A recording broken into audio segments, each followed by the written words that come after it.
Prosecutor Marcus Carter awoke to the pale light of dawn streaming through the curtains of his modest urban apartment.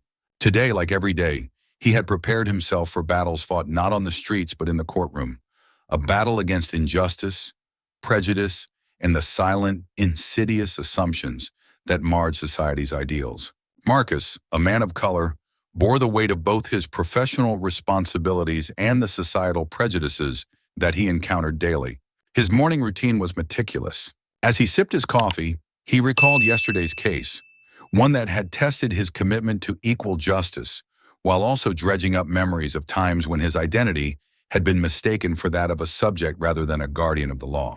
He wondered if today would hold moments of reckoning or quiet affirmation of his value as a prosecutor. His thoughts turned to the case files neatly arranged on his desk, a series of prosecutorial challenges that required not only legal finesse, but also a deep empathy for victims and an unyielding resolve against crimes of prejudice. Marcus had witnessed firsthand the sting of profiling, both within the corridors of the law and on the very streets he patrolled by proxy through his work. "I will maintain my composure and integrity," he often reminded himself, gently asserting that his professional identity was not confined by appearances, but by the quality of his decisions. Across town, on a quiet suburban street bathed in the sun's gentle glow, Officer John Mitchell prepared for his routine day on patrol. A white officer with years of service, John prided himself on his professionalism and dedication to community safety. However, as he drove along the tree-lined road, his mind wrestled with a subtle tapestry of inner conflict, an awareness of the nation's unspoken assumptions, and a nagging fear of being perceived as either too lenient or too harsh. In his concise internal monologue, John reminded himself of his duty to enforce the law without prejudice, even if his own experiences and upbringing sometimes clouded his perceptions. John's thoughts briefly returned to a conversation with his training officer, who had warned him that every routine stop was a potential flashpoint for misunderstandings. The vigil for justice required not just a badge and a gun, but also the humility to understand that each person had a story, often unseen beneath the surface. Still, deep-seated stereotypes rooted in years of ingrained cultural narratives occasionally made him second-guess his instincts. Today, however, he was the embodiment of professionalism, an officer who believed fiercely in his duty and, albeit sometimes cautiously, in the principles of fairness. The morning unfolded predictably for both men, each immersed in thoughts about duty, identity, and the role they played in a society teetering on the edge of bias and hope. Marcus, engrossed in preparing briefs and strategizing for an upcoming trial involving a complex case of civil rights violations, barely noticed the ticking of the clock. Out on the suburban street, John's cruiser radio softly hummed with routine dispatches until its calm was pierced by a call. A potential traffic violation had been reported on Miller Lane. John eased his patrol car toward Miller Lane, noticing the suburban morning stillness. The street, typically busy with the leisurely motions of everyday life, now hosted an unanticipated scene: a lone vehicle, seemingly out of place, idling near a stop sign. In his mind, he rehearsed the standard procedure while approaching with caution, outlining the dialogue he would undertake to diffuse any tension and ensure compliance. However, a lingering bias, unbidden and involuntary, nudged him to be more guarded than usual in his interactions with the vehicle's driver. A bias he fought against even as it whispered assumptions in the recesses of his thoughts. Inside the car sat Marcus Carter. Recently having finished a meeting at the district attorney's office, he decided to drive home along a familiar route, his mind abuzz with legal strategy and a determination to rectify institutional wrongs. Unbeknownst to him, fate was conspiring to create an intersection of two worlds, one woven with bureaucratic eloquence and the other with the rough-hewn language of street enforcement. As Officer Mitchell approached the vehicle, his posture stiffened with caution. "Good morning," he said in a firm yet measured tone as he signaled Marcus to pull over safely to the side of the road. Marcus, startled by the abrupt stop, instinctively pressed his hands on the wheel, his eyes widening in surprise. He had not anticipated an encounter of this nature on his routine drive home. John's voice carried an edge of authority as he explained the reason for the stop. "I observed that your vehicle was not signaling properly at that stop sign back there. May I see your license and registration, please?" His tone was professional, yet an undertone of suspicion seeped through his carefully measured words. Marcus, aware of the delicate balance required in such confrontations, maintained his composure. With a gentle nod, he retrieved his identification and placed it on the passenger seat. Internally, he felt the weight of a long history of similar encounters, a history that had, over time, imbued him with a hardened ability to navigate such tense moments with a steadfast sense of duty. "Of course, officer," he replied calmly, his voice steady.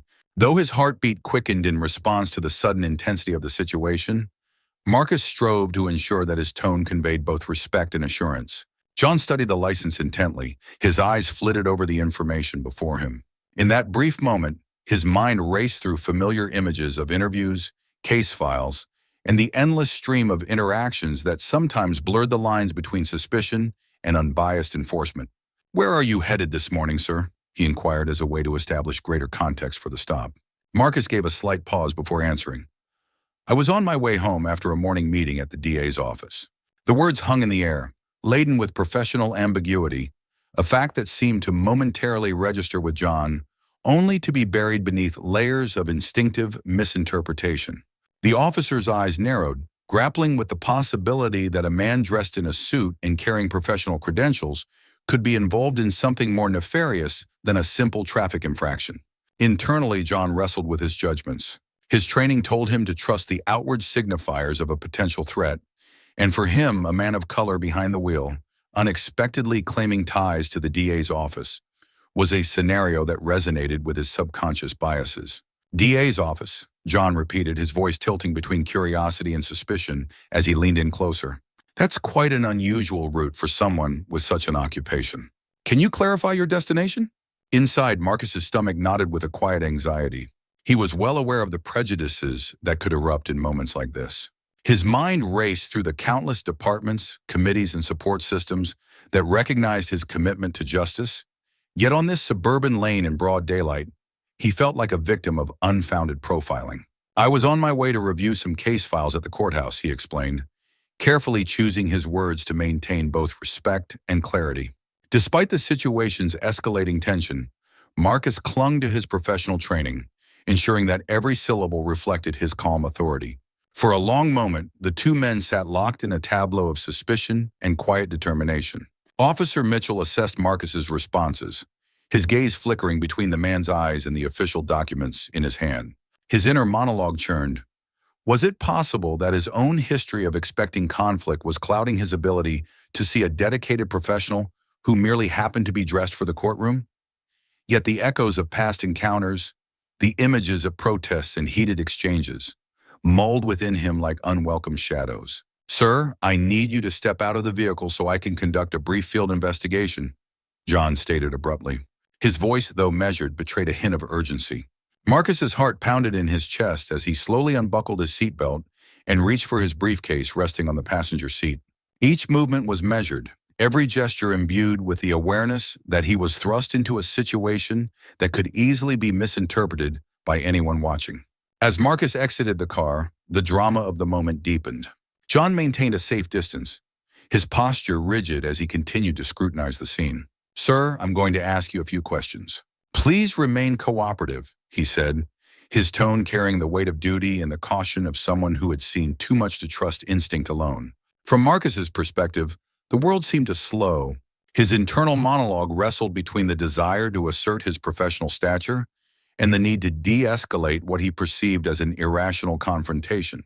He could feel the stares of passers-by, the unspoken eyes of the community, and the silent judgment of a system that was too quick to question his integrity. "I understand, officer," he replied firmly. Yet his internal struggle was palpable in the furrow of his brow and the tight set of his jaw. He thought of his years spent honing his legal acumen, the countless hours spent preparing for cases where every decision could mean the difference between justice and injustice. Now he was compelled to navigate a confrontation on a quiet street, his identity clouded by assumptions that cut deeper than any legal indictment. John's internal dialogue was equally tumultuous.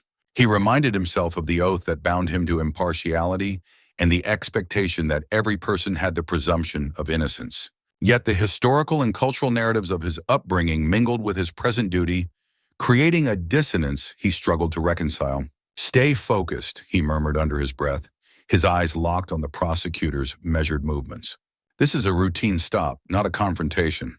But then again, his voice trailed off as his mind wandered to cases where routine stops had escalated. Lives had been upended, and careers dismantled, all because of a momentary lapse in judgment or an unspoken bias.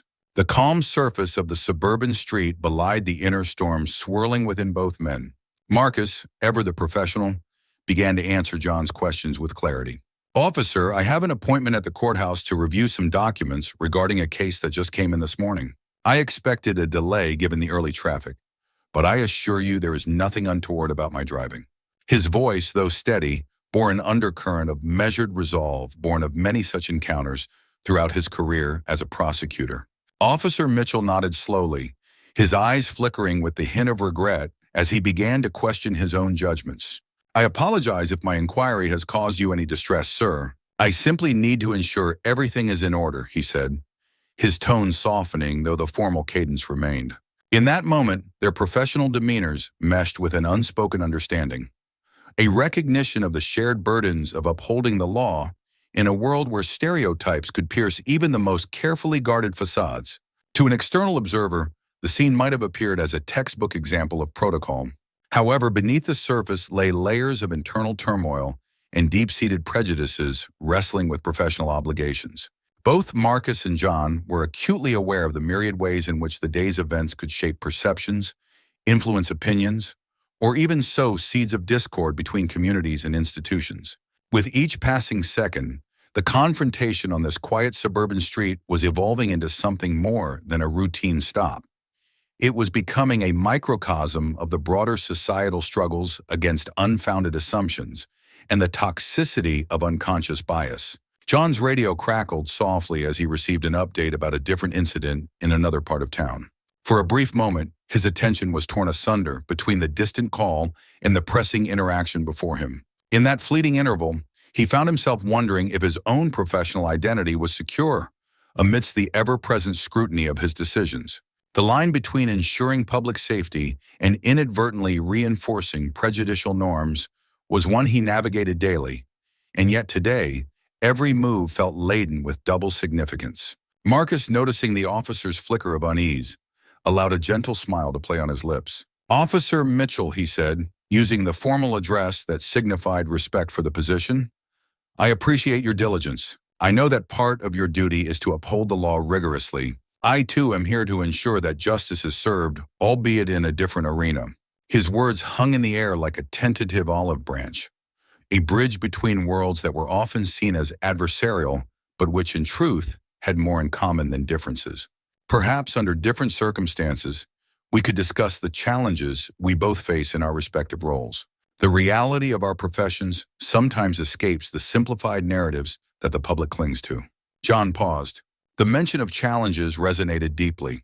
For all the protocols and training, he was not immune to the struggles of maintaining objectivity, especially when confronted with a scenario that pried open the wounds of his own unexamined predispositions. "That is a discussion I would welcome at a more appropriate time," John replied, his voice steady yet tinged with a vulnerability rarely seen in his line of work.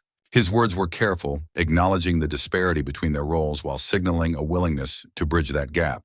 The conversation, though measured, was drawing to a precipice where both men were forced to confront uncomfortable truths. Marcus sensed that the unintentional profiling was about to reach a turning point. With careful deliberation, he decided it was time to reveal a truth that was not immediately self-evident. His professional identity extended beyond the simple label of driver or suspect in this encounter. "Officer Mitchell," Marcus said, his tone imbued with quiet authority, "I believe it is pertinent for you to know that I serve as a prosecutor on behalf of the District Attorney's Office. Today I came directly from a meeting concerning a high-profile case. My presence on these streets, however routine it may seem, is integral to my commitment to public service and justice." For a moment, silence reigned. The revelation struck the air like a pause in a complex symphony, a note that required careful interpretation. John's eyes widened in both surprise and a dawning realization. In that instant, every prejudice, every assumption he had struggled to compartmentalize was forced into confrontation with undeniable facts. "A prosecutor," he repeated slowly, his voice resonating with both astonishment and an emerging regret.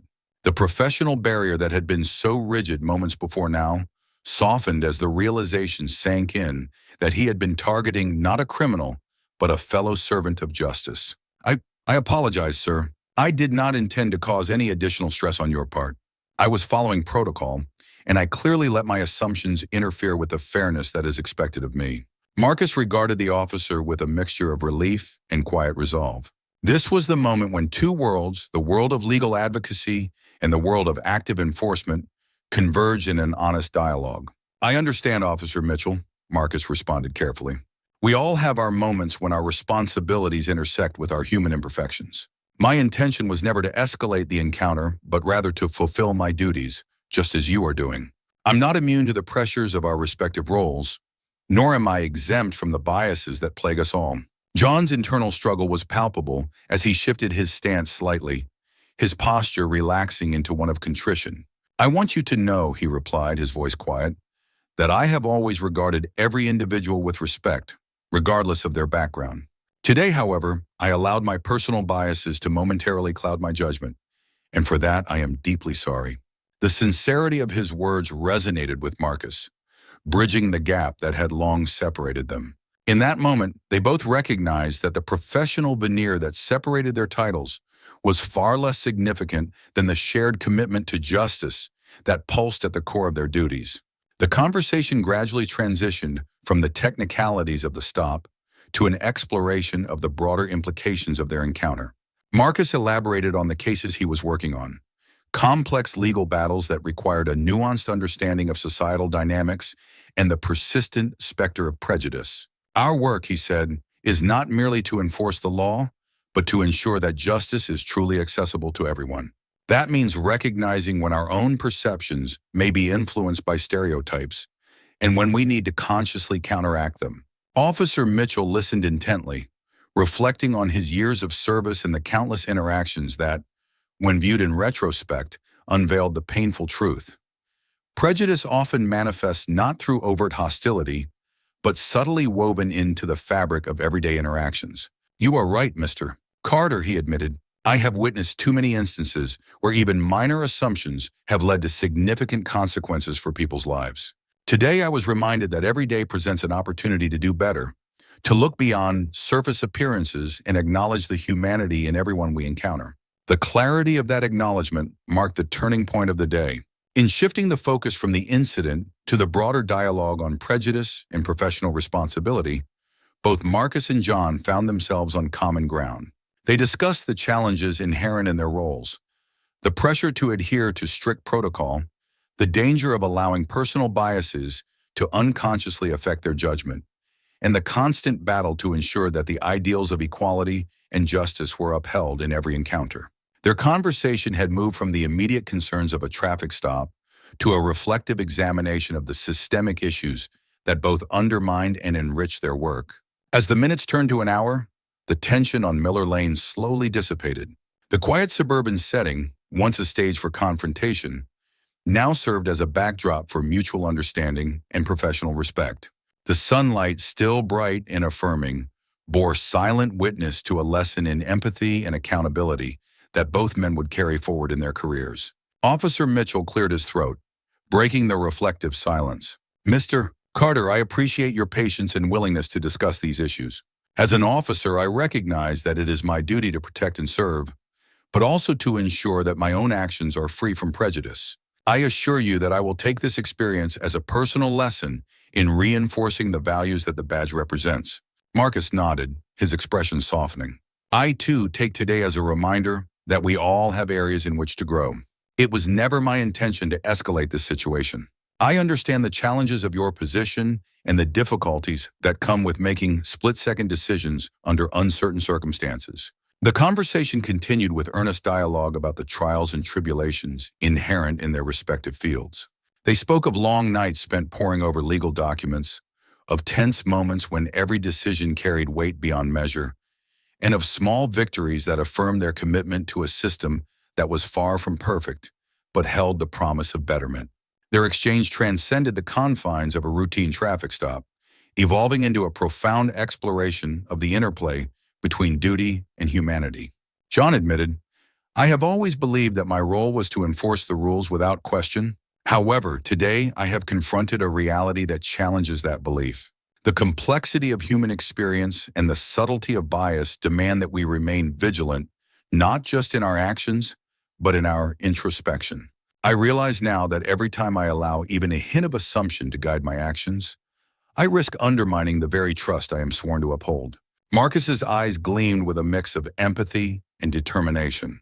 "That is the essence of our shared struggle," he replied. "In every case, whether in the courtroom or on the streets, the pursuit of justice must be matched by a willingness to confront our own imperfections. It is only through such honest reflection that we can hope to dismantle the barriers that divide us." As the conversation wound down, both men took a moment to survey the scene around them. The once tense atmosphere of suspicion had transformed into one of respectful exchange. The morning's light, filtering through the leaves of the surrounding trees, seemed to symbolize the possibility of clarity after a period of darkness. In that quiet suburban street, the collision of two worlds had given rise to a deeper understanding, one that transcended titles, colors, and preconceived notions. John finally broke the reflective silence, his voice steady and sincere. "Mr. Carter, if you would permit me, I would like to file this incident as resolved, with a note regarding the importance of mutual understanding and professional collaboration. I believe that both our experiences here today can serve as a reminder to others that the law is a unified effort, a commitment shared by all who administer it, regardless of the role they play." Marcus extended his hand in a gesture of commendation. "I accept that resolution, Officer Mitchell. I also hope that our encounter serves as a lesson, not a personal indictment, but rather an opportunity for reflection and growth on both sides. May our paths cross again under circumstances where mutual respect is the foundation of our shared duty." For Officer Mitchell, the hand extended by Marcus was not merely an acknowledgement of the error in judgment that had nearly marred a routine stop. It was a symbol of the possibility that even in moments of misunderstanding, professionals on different sides of the law could come together and learn. "Thank you, Mr. Carter," he responded, his voice firm yet imbued with renewed commitment. "Today I will strive to be a better officer, a guardian of justice who sees beyond the superficial and recognizes the integrity in every individual, regardless of background." With the situation now resolved and the tension dissolved into reflective calm, both men parted ways. Marcus returned to his work with a renewed sense of purpose, his internal struggle tempered by the knowledge that he had engaged in a meaningful dialogue with someone who, moments earlier, had embodied the very image of the bias he sought to dismantle. Officer Mitchell, too, drove away with a mind awakened to the complexities of his own identity, an identity that demanded constant vigilance, introspection, and an unwavering belief in the fundamental principles of justice and equality. The rest of Marcus's day unfolded with the measured steps of a man who, despite the challenges of his profession, remained committed to his cause. Back at the DA's office, his colleagues greeted him with a warm professionalism that in part was a testament to his unyielding dedication. Yet in quiet moments between case meetings, he allowed himself to reflect on the traffic stop incident, a stark reminder that the ideals he fought for in the courtroom extended far beyond legal briefs and in-court arguments. They were ideals incarnated in every conversation, every regretful apology, and every moment of introspection. In the days that followed, Officer Mitchell found himself revisiting that encounter repeatedly in his mind. The memory of the quiet suburban morning, the measured tone of Marcus's explanations, and the silent acknowledgement of unfounded assumptions became a catalyst for deeper self-examination. During briefings on solitary night shifts, and even amid mundane daily interactions, he recalled the profound transformation that had taken place on Miller Lane.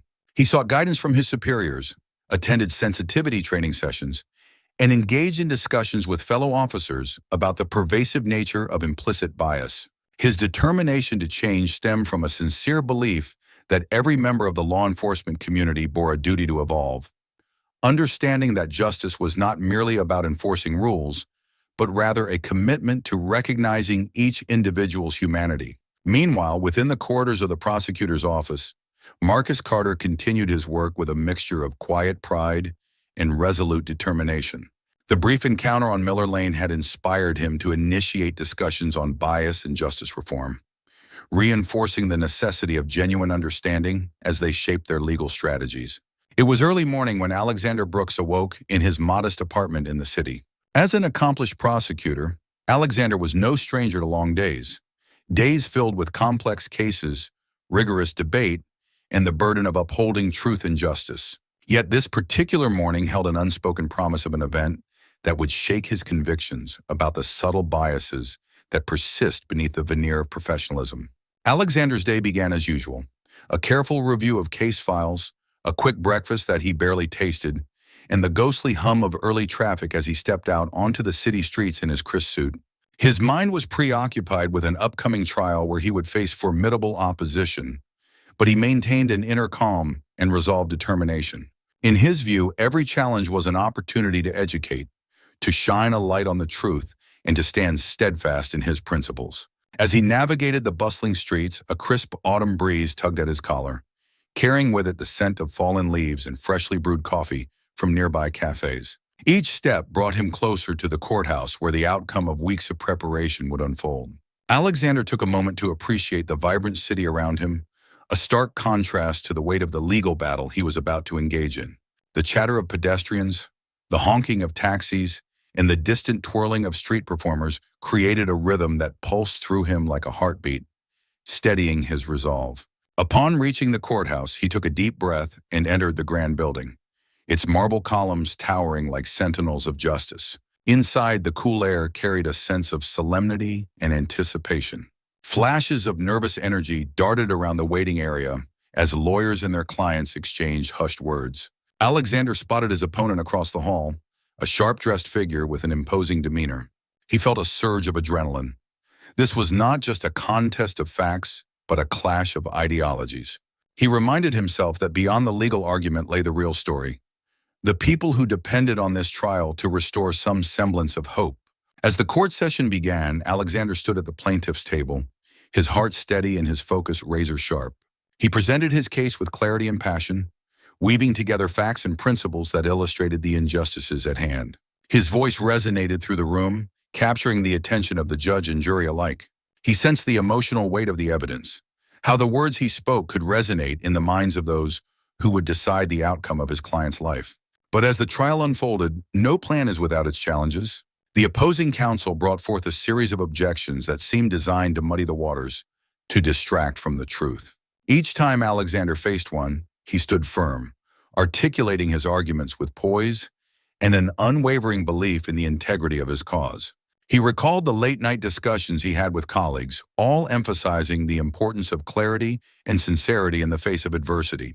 As the day progressed into late afternoon, the tension in the courtroom ebbed and flowed like the tides, and Alexander felt the weight of the world on his shoulders. Yet with each objection and counter-argument, he found a renewed sense of purpose. The stakes were high, but so was his commitment to his client, whose life hung in the balance. He could almost hear her voice in his mind, a reminder of her resilience and courage in the face of what seemed insurmountable. Finally, as the day drew to a close and the court adjourned, Alexander stepped out of the courtroom with a slight smile, knowing he had fought the good fight. The weight of the proceedings still clung to him, but it was outweighed by the adrenaline that surged through his veins. The evening sky was painted with hues of orange and pink, a canvas that reflected not just the end of the day, but the flickering hope for a brighter tomorrow. Each brushstroke of color felt like a silent affirmation, a promise of a new day on the horizon, filled with possibilities yet to be discovered.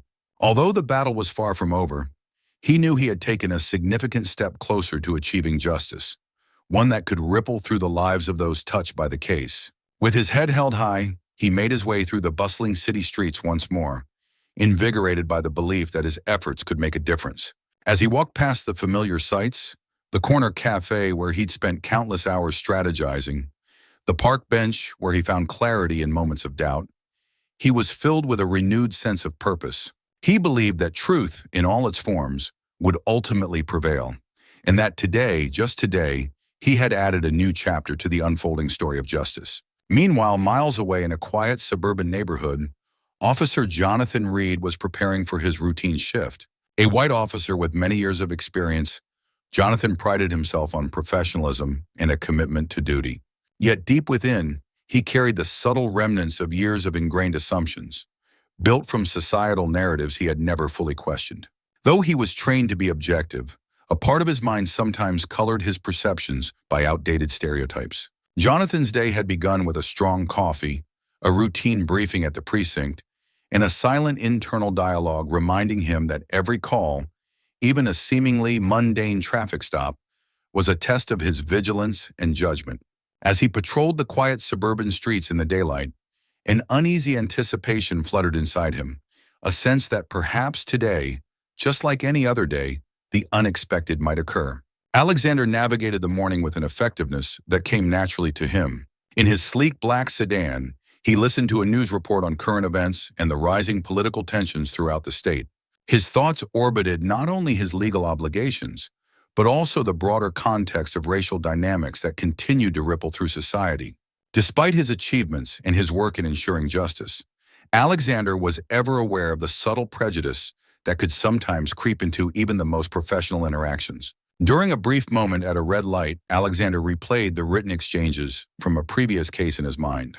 The language had been charged, words that carried undertones of presumptions about his character and the people he represented. He shook his head slowly and reminded himself that the law was meant to be blind to race, that his purpose was to dismantle the very barriers that threatened equality. He wasn't naive. He understood that preconceived notions, however subtle, were a part of the system he had vowed to reform. Yet the weight of the responsibility he carried felt heavier with each passing day. As the light turned green, he pressed on the accelerator, the engine responding with a soft growl. The city unfolded before him, a tapestry of lives entwined in struggles, triumphs, and dreams. Every corner he turned brought a new story, a new face that could easily become a part of his next challenge. A mother waiting at the bus stop with 2 children in tow, a young man leaning against a wall, his hands buried deep in his pockets, surveying the street with wary eyes. Each individual was a fragment of the society he yearned to uplift. He recalled a conversation with a mentor who had once said, "To change the world, you must first understand it." With that wisdom echoing in his ears, Alexander had spent countless nights poring over case files, statistics, and historical precedents, seeking to arm himself with knowledge. He knew that facts alone wouldn't change hearts, but they were essential in constructing a narrative that could bridge the chasm of misunderstanding. As he approached the law office, he felt a rush of determination. Inside awaited his team, a collective of passionate individuals dedicated to equality. They were the lifeblood of his mission, each person a vital thread in the intricate fabric of justice he was weaving. As he stepped into the office, the familiar scent of coffee and the gentle hum of conversations enveloped him, grounding him in the reality of their shared purpose. "Morning, Alexander," called Jenna, one of his brightest associates, her face lit with enthusiasm. "We've got a new case that could make waves. It's exactly the sort of systemic injustice we've been fighting against." Sitting down in front of a looming stack of files, he felt the familiar stir of excitement and anxiety. This was the moment they lived for, the opportunity to challenge the status quo and create real change. As they gathered around the table, ideas began to flow, a mixture of fervor and strategy coursing through the air. They were not just lawyers, they were advocates for humanity, their combined force a beacon of hope for those voiceless individuals who had faced discrimination and prejudice. With every discussion that unfolded, Alexander felt rejuvenated. Today, like each day, was a chance to push against the boundaries, to dismantle walls erected by ignorance and fear. He reminded his team that each small victory mattered, that each voice raised in opposition was a step towards a more equitable tomorrow. And so, as they began their work, he knew this was just the beginning of a journey that would require resilience, collaboration, and unwavering faith in the power of justice. As the light turned green, Alexander continued on his route, determined to arrive at the courthouse with a sense of calm. Yet fate had other plans. A flash of blue lights in his rearview mirror prompted him to glance sideways, revealing the unmistakable presence of an unmarked patrol car signaling for him to pull over. What initially felt like a routine encounter suddenly thickened with tension. Officer Reed observed Alexander's car with the practiced yet troubled eyes of someone who had dealt with countless drivers.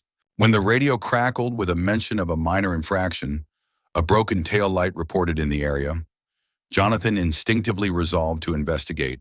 In his mind, the combination of a broken taillight and the driver's appearance, polished yet distinct from the stereotypical profile of a suspect, unwittingly prompted biases that he had long denied to himself. As he approached the vehicle, Officer Reed couldn't shake the nagging feeling that there was more to the story. The driver, Alexander, sat motionless behind the wheel, his hands resting nervously on the steering column. Reed recalled the training sessions on implicit bias and wondered if he was allowing his preconceptions to cloud his judgment. He had seen this type of unease before, but this time, there was something unique about it, a sense of vulnerability that transcended the usual bravado exhibited by those he typically encountered on the job.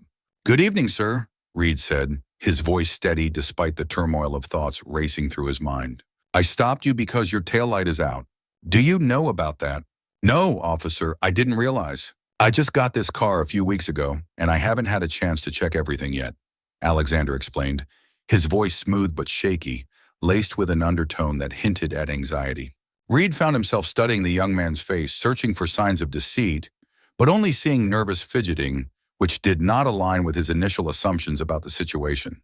"Can I see your license and registration?" Reed asked, carefully masking any judgment in his tone. As Alexander fumbled through his glove compartment, Reed noticed a small stack of papers, invoices for a charity event, flyers for an upcoming community service project. This wasn't the typical evidence one would expect to see in a vehicle belonging to someone with a broken taillight. "You work with nonprofits?" Reed inquired, an unusual curiosity piquing his interest more than the traffic stop itself. "Yeah, I'm actually coordinating a youth mentorship program," Alexander replied, finally producing his documents. "It's been really rewarding. I just got off a meeting and I'm heading home." "That sounds admirable. It's not every day you meet someone dedicated to giving back," Reed said, his tone softening. "Thanks, officer. I believe in looking out for the next generation," Alexander said, visibly relaxing. "Just like you're doing now by helping me be more aware of my car's issues." The officer hesitated, caught between his duty and the unexpected connection forming. "Well, I appreciate your commitment. I'll be writing you a warning this time, but please make sure to fix that taillight soon." "Of course I will, and thank you for being understanding." Alexander's expression was genuine, his earlier tension melting away. As Reed walked back to his cruiser, he reflected on the interaction, realizing he had only scratched the surface. Maybe there was more to individuals than the stereotypes he had learned to anticipate, more than what lay behind their outward appearances and behavior. With each traffic stop, he understood he had a choice: to perpetuate a cycle of suspicion and bias, or to break it with understanding and humanity. Tonight had been a reminder that sometimes the most important law to uphold might just be the one that existed between people. Jonathan activated his lights and slowly pulled the sedan over on a quiet street lined with blossoming trees. The suburban neighborhood, bathed in the soft glow of daylight, presented an ironic backdrop for what was unfolding. Inside the patrol car, he felt both the weight of his duty and the magnitude of the unspoken judgments that sometimes came with it. His training told him to remain composed, yet emotions triggered by years of lived experience, both as an officer and as a member of a society fraught with historical prejudices, bubbled beneath his exterior. Standing at the window of his patrol car, Jonathan took a deep breath and called out in a professional tone, "Good morning, sir. I need to speak with you about a potential vehicle violation." His voice was steady, yet his eyes, trained to search, lingered just a moment too long. Alexander, startled by the unexpected stop, rolled down his window and met the officer's gaze with equal parts professionalism and guarded curiosity. "Officer, how can I help you?" he asked, his tone calm, but his heart subtly pounding in anticipation of what might come. "I noticed your taillight is out," he stated, his voice steady yet informed by the critical need for thoroughness in his duties. "I'd like to see your driver's license and registration, please," Jonathan continued, his gaze fixed on Alexander, aware that this encounter was more than just about a broken light. It was a moment to challenge his ingrained biases. Alexander reached into his briefcase and provided the necessary documentation without missing a beat. Meanwhile, both men began processing the situation internally. Alexander, accustomed to having his competence questioned or his character doubted solely based on appearances, felt a familiar sting. He maintained his composure, but his mind was abuzz with reflections on how many times this moment of scrutiny had been imposed on him. As he balanced the heavy weight of their judgment with the lightness of his crisp attire, he couldn't help but recall past encounters where he had to prove himself, sometimes in the most trivial matters. Each episode of skepticism had become a thread woven into the fabric of his professional life, one of resilience and determination. But today felt different. He sensed an undercurrent of urgency in the air that pushed him to act swiftly. The older man across the table, his brow furrowed and lips pursed, seemed more focused on the documents than on Alexander himself. Perhaps it was the lingering hesitance in his eyes or the way his fingers tapped rhythmically against the polished surface. Whatever it was, Alexander was determined to cut through the tension. He cleared his throat, shifting from passive observer to active participant in the conversation.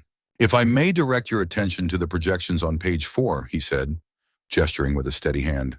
The men leaned forward, and for a moment, the wariness dissipated. Numbers and graphs sprang to life in the dimly lit conference room as he began to articulate his thoughts, his voice steady and confident.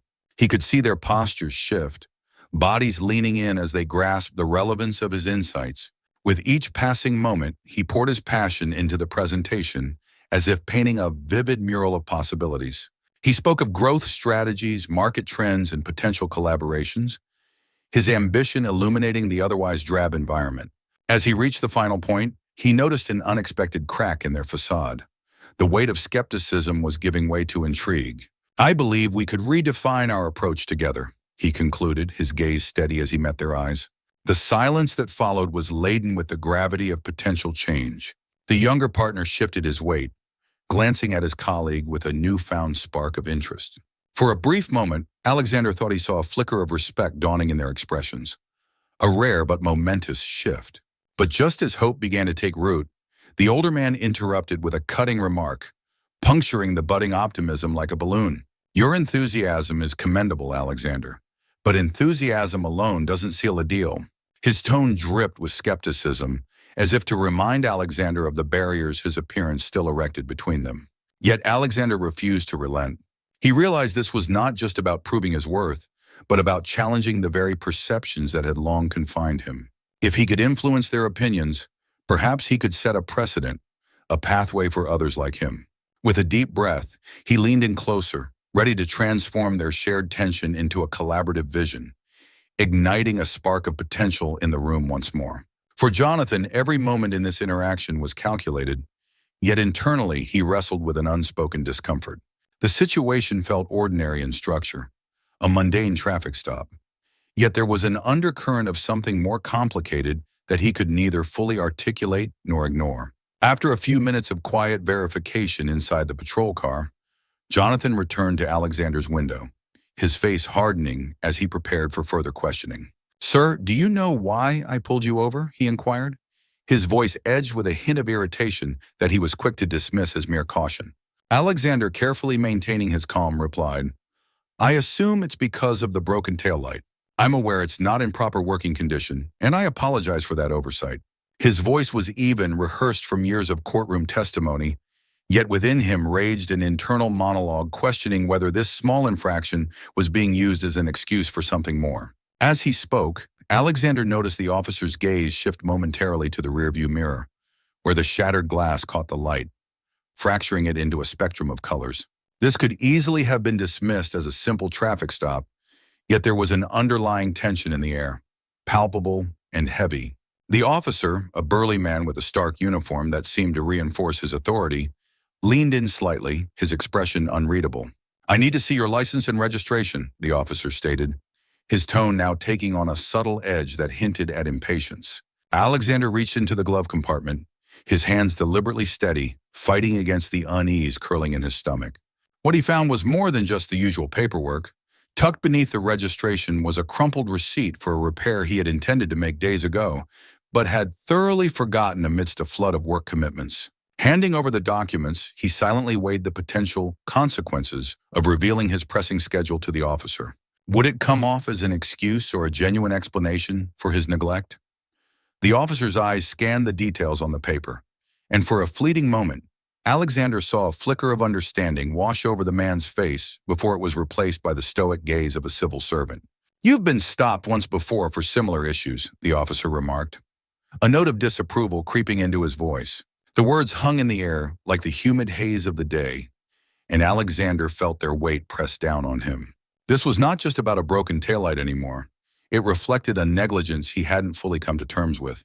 Each infraction, minor in itself, strung together created a more significant narrative that he wasn't ready to confront.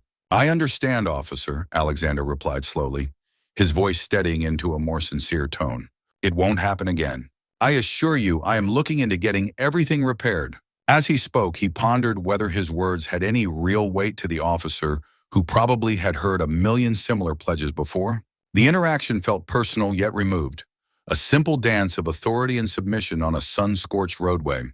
Just then, the officer paused, a hint of empathy breaking through his stern demeanor. "Life can get busy, I get it. Just make sure you're on top of these things. It's your safety, and everyone else is on the road." As he handed back the documents, his expression softened, and just for a moment, they were no longer the cop and the driver. They were two men navigating the routine chaos of life. Alexander nodded, grateful for the unexpected connection, but also aware that it wouldn't change the pressure he felt from the unyielding demands of his profession. "Thank you," he said, and as the officer stepped back, his mind raced. There was a fragile line between recklessness and responsibility that he was teetering on, one that needed immediate attention if he were to regain the balance he feared losing.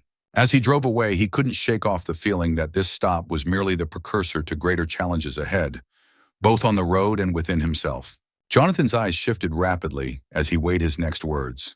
"Yes, the broken light is a concern," he said, pausing. "But I also need to ask if you have any knowledge of any suspicious behavior or if you have been involved in any incidents recently." His question carried an implication beyond the mere violation, a subtle suggestion that something was amiss. Alexander's heart sank just momentarily. He had been on the receiving end of such insinuations too many times before, only to have his professionalism questioned on the basis of his appearance. "Officer, I'm simply a citizen, a prosecutor by trade," he said with measured dignity. "Today, all I have on my mind is the upcoming trial that will require my full attention. I assure you my intentions are solely professional." Jonathan paused, taken aback by the unexpected self-identification. In that split second, the roles began to blur. Jonathan, whose internal narrative had been heavily influenced by subtle stereotypes, found himself confronting a glaring truth. The person before him was not the suspect he had presumed, but a man who dedicated his life to upholding justice. As the seconds stretched into a long, uncomfortable silence, a heavy tension filled the space between them. The suburban street bore witness to the transformation of a routine stop into a crossroads of misunderstanding, prejudice, and latent revelation. In the confined space of his mind, Alexander recounted the long legacy of those who fought against assumptions. He reflected on his journey, the countless times he had silently weathered snide remarks, dismissive glances, and overt hostility simply because of the color of his skin. Yet he had persevered, armed with an unwavering commitment to the truth and a belief in the transformative power of the law. At the same time, Officer Reed wrestled with his own internal dissonance. Every professional decision he'd been trained to make urged him to follow protocol, yet his heart whispered questions about the reliability of his instincts. "Have I allowed my assumptions to cloud my judgment?" he wondered. As he reviewed the scene, he counted on his training and his orders to be unbiased. But in that moment, he was forced to confront the uncomfortable possibility that his bravado and strict adherence to procedure might have veered into territory tinted by implicit bias. As he stood there, the evening air thick with tension, Reed felt the weight of his badge pressing down on him like a leaden cloak. The flashing lights of the patrol car illuminated the scene, casting eerie shadows that danced on the pavement. He couldn't shake off the feeling that the standard operating procedures he clung to were not enough to solve the moral crisis unfolding in front of him. Just then, a voice interrupted his thoughts. "Officer Reed, can you come over here?"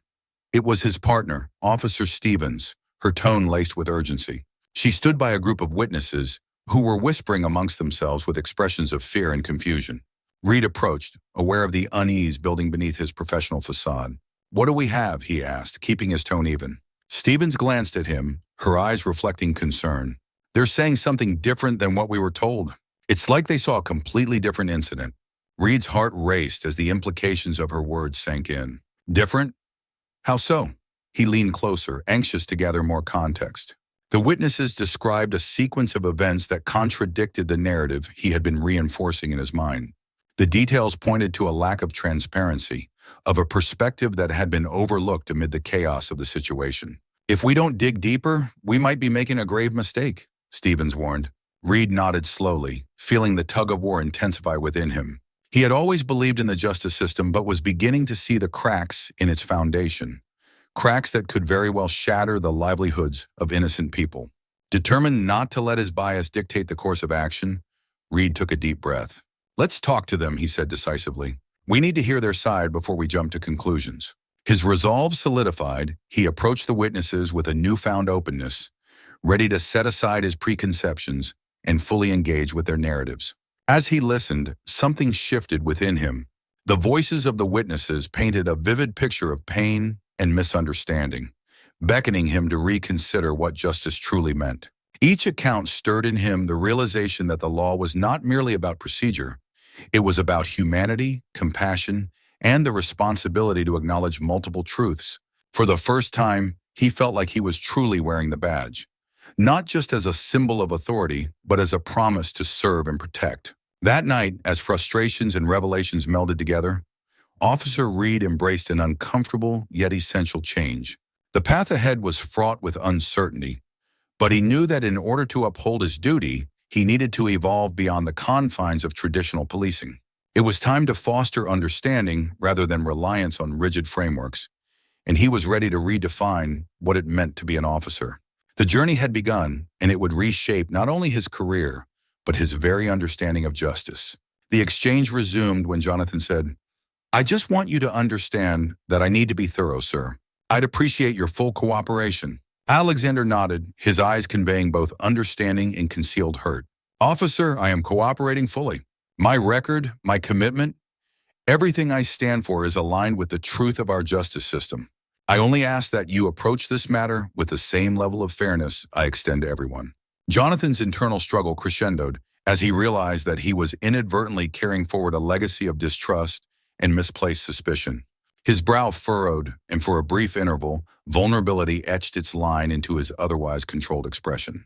The tension escalated until the silence was shattered by a moment of unexpected clarity.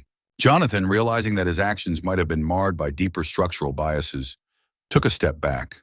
His voice, softer now, conveyed a rare mixture of uncertainty and honest reflection. "Sir, I'm sorry if I made you feel targeted. My duty is to ensure the law is upheld, and I fear that in my attempt to do so, I let my own preconceptions get in the way." Alexander regarded the officer for a long moment. The world seemed to hold its breath. "Officer Reed," he began, pausing to allow his words to carry the weight of experiences that stretch back decades. "I appreciate your apology.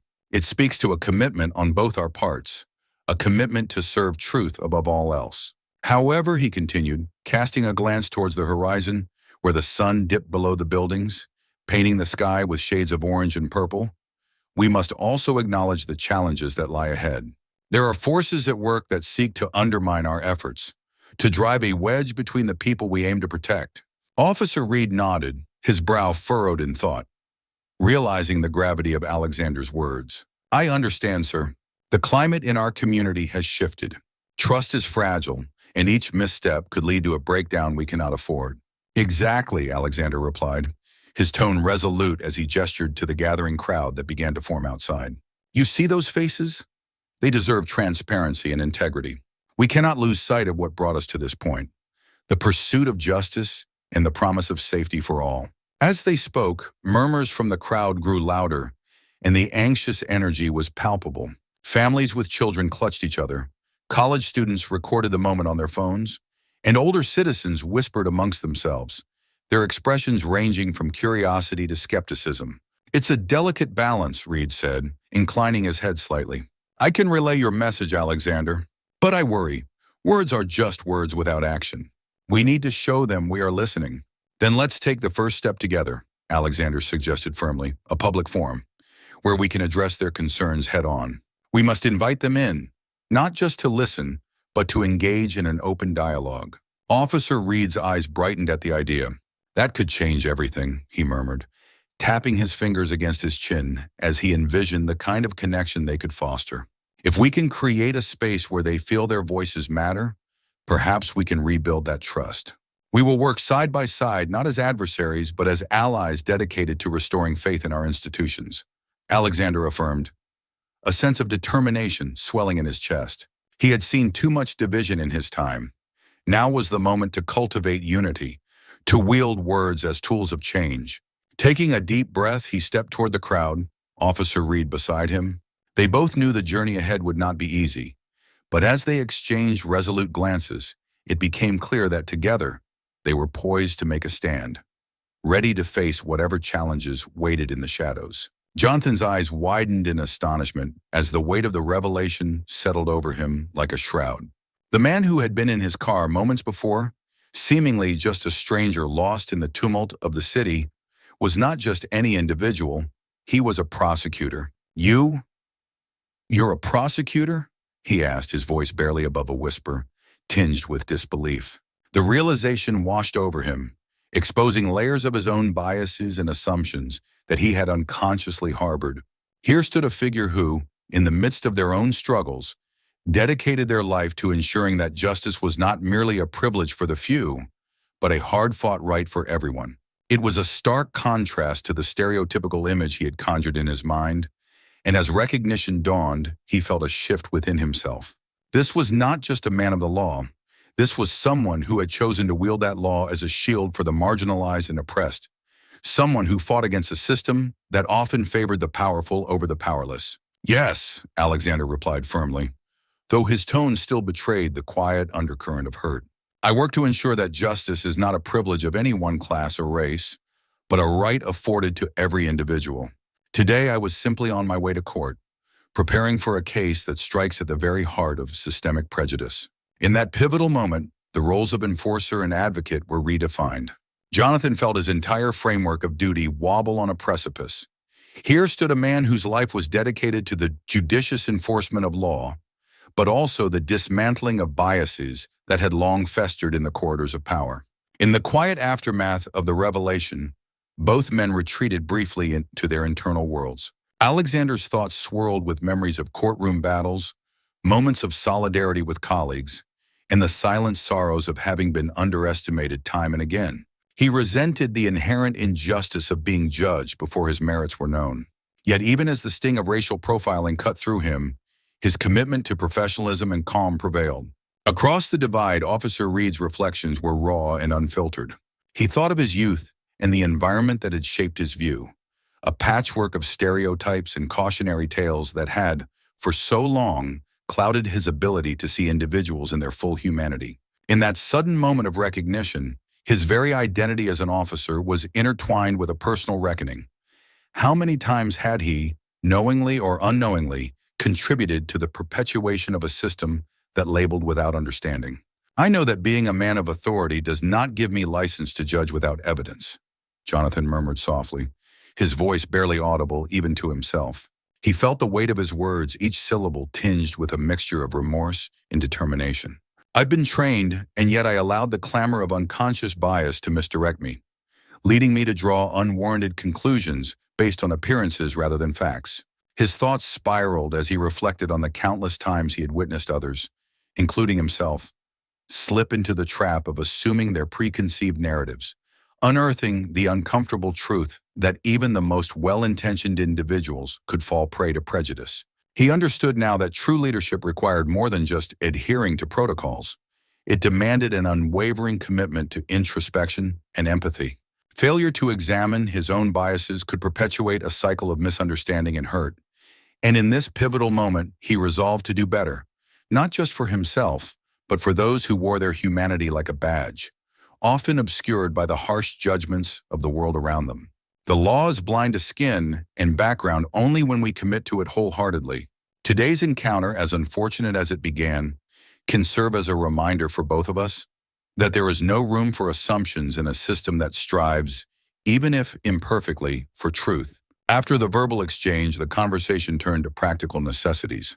Jonathan, now visibly more composed and with a genuine air of regret, proceeded to write up a warning for the broken taillight rather than issuing a citation that might have carried unnecessary stigma. I'll get you a copy of this report, he said, extending a pen with a formal professionalism that was both clinical and warm. It's important you have this on record. Thank you, Officer Reed. I trust this experience will serve as an opportunity to reflect on mixed signals and the dangers of prejudice in our daily actions. Not just for you, but for all officers who encounter individuals marked by assumptions, Alexander affirmed, hoping that the lessons learned would ripple through the police force. Jonathan nodded, words catching in his throat as he replied, "I assure you, Mr. Brooks, I will.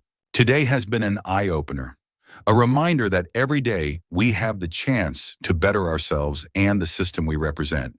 As the formalities were completed, both men paused for a moment of shared understanding. The brief friction of suspicion had unfolded into a conversation about values and responsibilities. Each recognized in the other a kindred commitment to the ideals of justice, even though their roles had placed them on different sides of the same coin. In the reflective moments that ensued, Alexander's internal narrative detailed the long and winding road of his career. Every step he had taken was marked by defiance against a world too eager to pigeonhole him. Yet he also acknowledged that confronting such prejudice was not merely an external battle, but an internal one as well, a conflict between what was expected of him and what he believed in. "I stand not only as a prosecutor," he thought silently, "but as a living testament to the power of resilience and determination. I embody the possibility of transcending the boundaries that society carefully constructs for us, narratives that often constrain rather than empower. Today I was singled out and marked as different, perhaps even a target for scrutiny. Yet in singling me out, the system inadvertently unveiled its own vulnerabilities and the fractures that lie beneath its polished surface. This moment is not just about my personal struggle. It reflects a larger dialogue about justice and equity, revealing how often the scales are tipped in favor of conformity. I realize now that my fight isn't solely against the prejudice directed at me, but against a broader system that thrives on maintaining the status quo. It challenges me to dismantle misconceptions and champion a more inclusive vision of what success and justice look like in our society." As the sun began to dip below the horizon, casting long shadows across the office walls, Jonathan's thoughts deepened. He reflected on the faces he had encountered that day, their expressions a vivid reminder of the delicate balance he strived to maintain. Each case he handled carried its own complexity, a blend of facts and emotions that too often blurred the lines between right and wrong. How could I have approached it differently? He questioned silently, a nagging thought echoing in his mind. As the sun began to dip below the horizon, casting long shadows across the office walls, Jonathan's thoughts deepened into reflections of his commitments. He envisioned future interactions where understanding could eclipse bias, a model of law enforcement defined not merely by law, but by mutual respect for human dignity. It dawned on him that perhaps he needed to shift his focus from merely applying rules to embodying the principles of justice and empathy that underpin those very laws. He envisioned training sessions that didn't just outline legal statutes, but also emphasized active listening, understanding community needs, and fostering relationships based on respect and compassion. By the time he returned home, the initial heaviness had evolved into a spark of determination. He wanted to lead by example, not just as an enforcer of the law, but as a guardian of the community's trust. Determined to make a change, Jonathan drafted an email to the chief, suggesting a series of workshops aimed at reevaluating the department's approach to community engagement. As he typed, he felt a renewed sense of purpose wash over him. "This is how I can realign my professional identity," he thought, envisioning officers interacting with community members not as adversaries, but as allies. He wanted to create a culture where every officer understood the power of their discretion and the profound impact their decisions had on people's lives. That night, as he lay in bed, the weight of the day still loomed large, but alongside it, an idea began to form, a vision of a police force that actively sought to build bridges rather than walls. Jonathan's resolve solidified.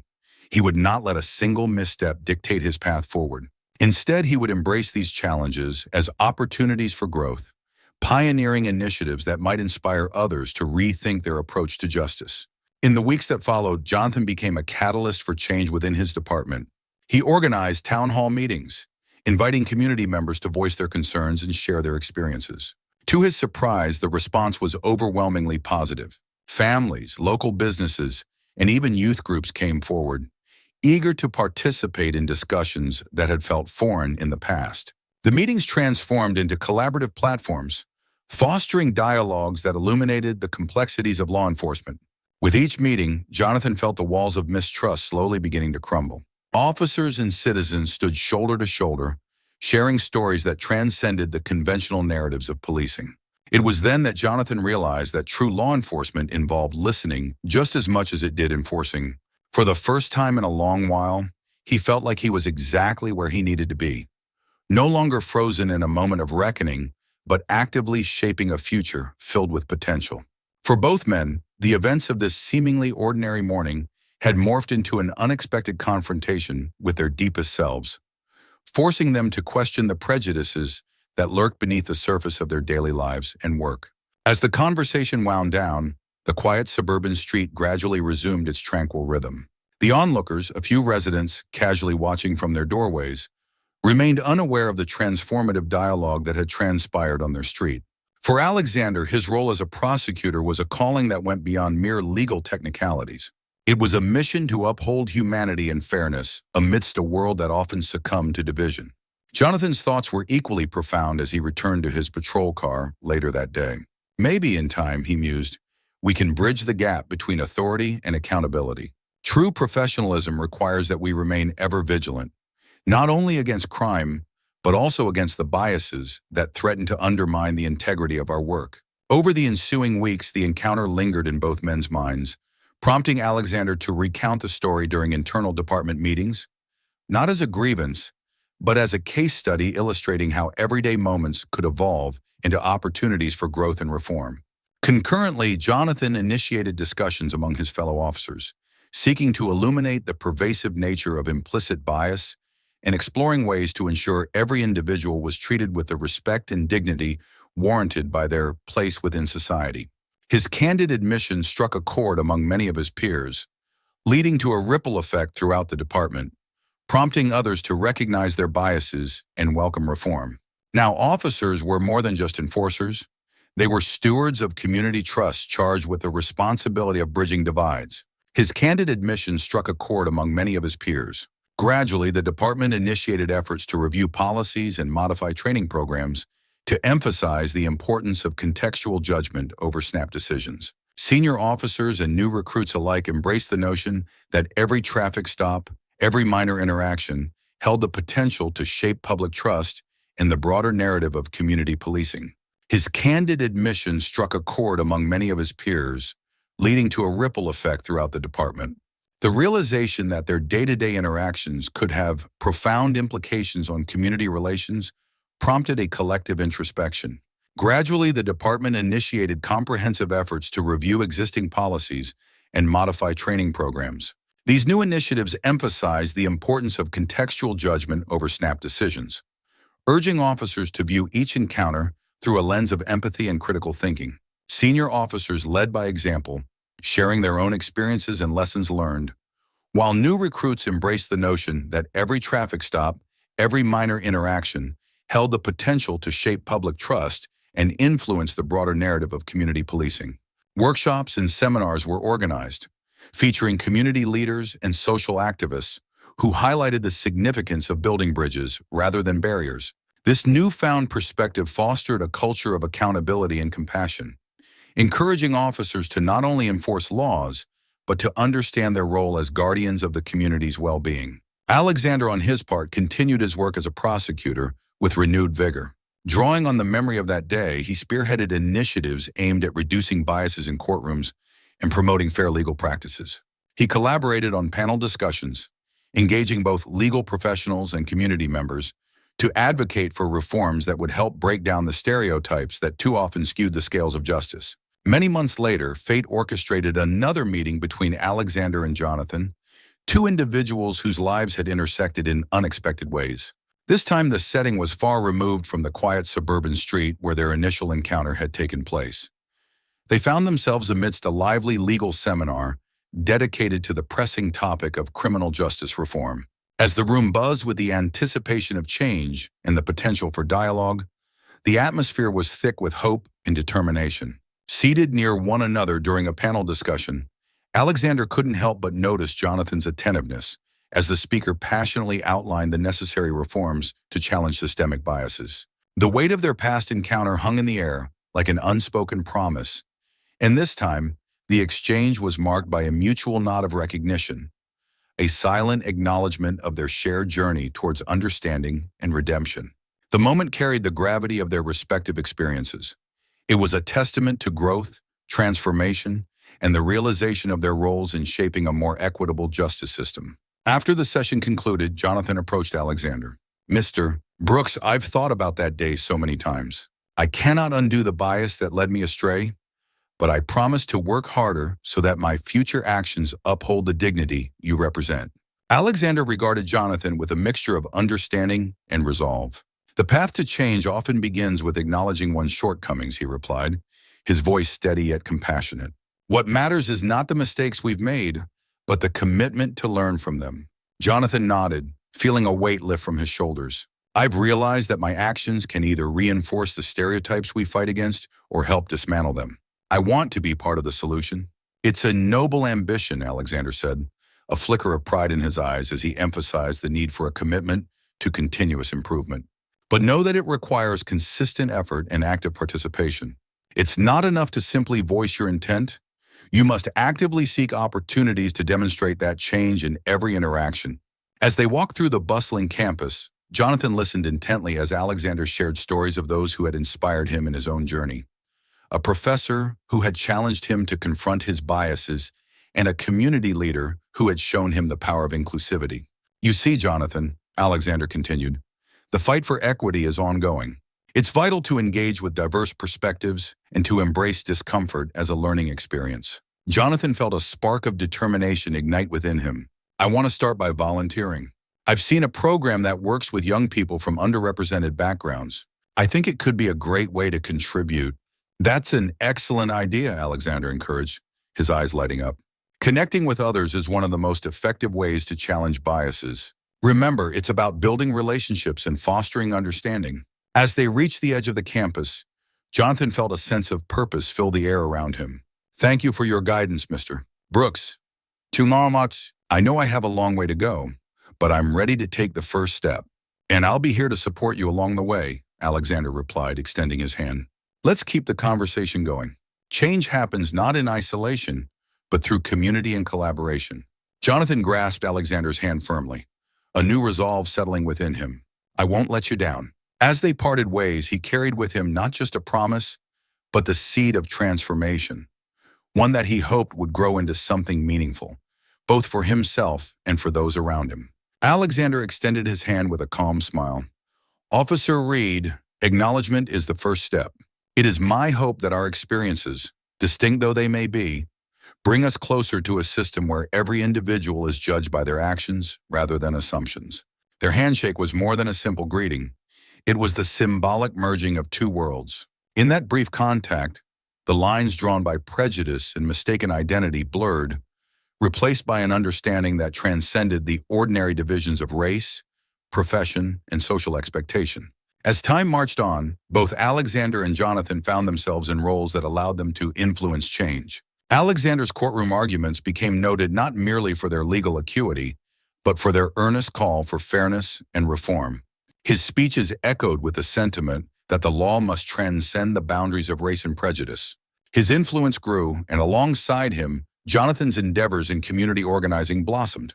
He partnered with local activists, forging alliances that spanned various demographics, united by a common goal: to elevate the voices of those marginalized by systemic injustices. Jonathan's charisma and dedication inspired many, cultivating a community pulse that thrummed with hope and resilience. Together, they crafted workshops and seminars aimed at educating citizens about their legal rights and the power of civic engagement. Their collaborative efforts attracted the attention of media outlets, which further amplified their message. Through articles and interviews, they reached audiences far beyond their immediate surroundings, igniting conversations in coffee shops, schools, and living rooms across the region. As the public's awareness grew, so did pushback from entrenched interests resistant to change. But Alexander and Jonathan welcomed the challenge. Every complaint was an opportunity to clarify their vision of an equitable society, reminding the public that justice was a collective endeavor, transcending individual differences. One pivotal evening, gathered at a community town hall, they presented a united front before a crowded room filled with wary faces and hidden prejudices. Alexander took the stage first, his voice steady and clear, as he articulated the historical injustices that had brought them all to that moment. He recounted stories of individuals whose lives had been upended by discrimination, drawing tears and gasps from the audience. Then it was Jonathan's turn, and he invigorated the crowd with a call to action. Change begins with awareness, but it flourishes through action, he declared, urging everyone present to participate actively in local initiatives. He invited them to join hands and envision a community transformed by equity, where everyone had a stake, a voice, and a future. The energy in the room shifted from skepticism to cautious optimism. Inspired individuals began sharing their own stories and ideas about how they could contribute to this movement. With each narrative, they drafted a collective blueprint for change, one that was rooted in empathy and understanding. As months passed, their grassroots campaign blossomed, leading to formative discussions with local lawmakers. It wasn't long before critical policy revisions began to take shape, incorporating the very principles Alexander and Jonathan had long championed. For Alexander, each courtroom victory was sweeter, knowing that outside those walls a community was rallying, unified in their quest for justice. And amidst the fervor of advocacy, a profound friendship not only endured but deepened, proving that through mutual respect and collaboration, it was possible to effect real, lasting change. Together, they had become symbols of hope, not just for their community, but for a nation grappling with its own demons. Jonathan, too, was slowly reshaping his approach to policing. He organized community outreach programs, forging ties with neighborhood leaders and emphasizing that true law enforcement must begin with empathy, understanding, and an unwavering commitment to equality. Each interaction, every traffic stop, and every community meeting served as a reminder of that singular day, a day of misunderstanding transformed into an opportunity for mutual growth. In quiet moments, Jonathan would reflect on the initial tension he had felt that morning. Though regret still echoed in his memory, it was now accompanied by hope. If one interaction can spur such profound change, he mused, imagine the progress we can achieve when we all choose to look past appearances and embrace our shared humanity.